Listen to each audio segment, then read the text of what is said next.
Welcome back sa akin channel. Andrea Brillantes niresbakan ang mga bashers ni Daniel Padilla matapos sumabog ang hiwalayan nila ng dating girlfriend na si Catherine Bernardo. Panoorin at pakinggan hanggang sa huli ang bidyong ito para sa buong detalye. Hindi na malilimutan ni Andrea Brillantes ang petsang November 30, 2023, ang 160th birth anniversary ng bayaning sa Andres Bonifacio na kapareho ng initials ng kanyang pangalan. Ito kasi ang araw na dinurog ng gusto ng mga netizens ang pagkatao ng kapamilya niyang actress. Ilang minuto matapos kumpirmahin ni Catherine Bernardo sa pamamagitan ng isang opisyal na payag na hiwalay na sila ng kanyang boyfriend na si Daniel Padilla, kinuyog na si Andrea ng mga tagahanga ng Katniel.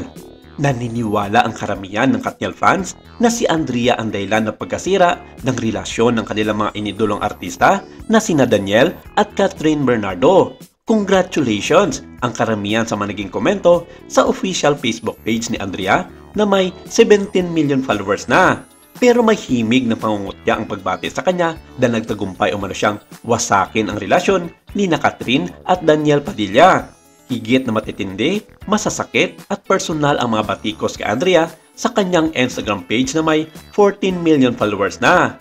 Literal na minumura siya ng mga galit na galit ng mga tagahanga ng Katniel, lalo na ng mga sumusuporta kay Catherine.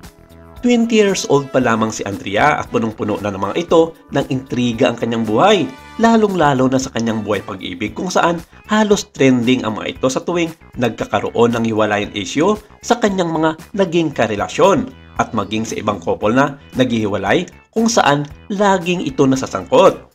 At ito na nga ang sa Katniel at masyado na obvious ang kanyang involvement dito. At marami ang nagpapatunay na may kinalaman nga siya sa hiwalayan ni Catherine at Daniel Padilla.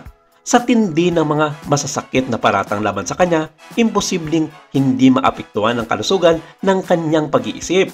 Kaya mas makakabuting ipahinga muna niya ang sarili mula sa pagbabasa ng mga komento at mensahe ng mga fans na kinukondina siya. Kailangan din niya ng wastong magkabay mula sa profesional para hindi sa talunin ng kanyang depression.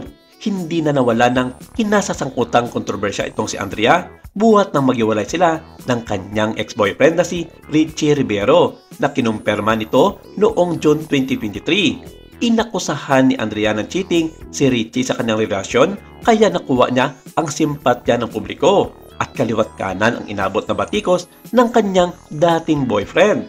Nakadagdag pa sa paninira kay Richie ang revelasyon ni Andrea na hindi naglalaban ng damit ang ex-boyfriend. Pero sa gitna ng mga natanggap na mga paninira mula sa mga taga-suporta ni Andrea, hindi nagpatinag ang sikat na basketball player. Hamon pa nga niya sa isang tagapagtanggol at kaibigan ng kanyang ex-girlfriend, "Gusto mo maglabasan tayo ng labada? Tara, sabihan tayo kung sino talaga kumakabit. Hingi ka lifeline para may bala ka bago ka mag-reply publicly for your publicity. Sayang ang pakikialam mo kung di ka kasama sa headline." Tila nabaliktad na ang sitwasyon dahil si Andrea na ngayon ang nakakatikim na masasakit na salita mula sa mga Katniel fans na parang sigurado na siya ang ugat ng pagkasira ng 11 taong relasyon ni Catherine at Daniel Padilla. Parehong mga contract stars sina Catherine, Daniel at Andrea ng Star Magic, ang talent management arm ng ABS-CBN. Isang malaking issue ang kinasasangkutan ng tatlo kaya interesado ang publiko na malaman ang posisyon ng Star Magic tungkol sa kontrobersyang dumudurog ngayon ng husto sa pagkatao ni Andrea Brillantes. Wala pa ring pahayag ang actress tungkol sa pagkakaugnay ng pangalan niya kay Daniel na siya umanong dahilan ng pagkasira ng relasyon ng aktor at ni Catherine Bernardo.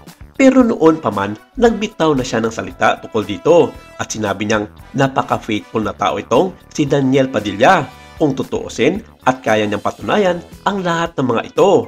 Kilala na niya si Daniel noon pa man, kaya alam niya kung anong merong pagkatao ang aktor pagdating sa buhay pag-ibig.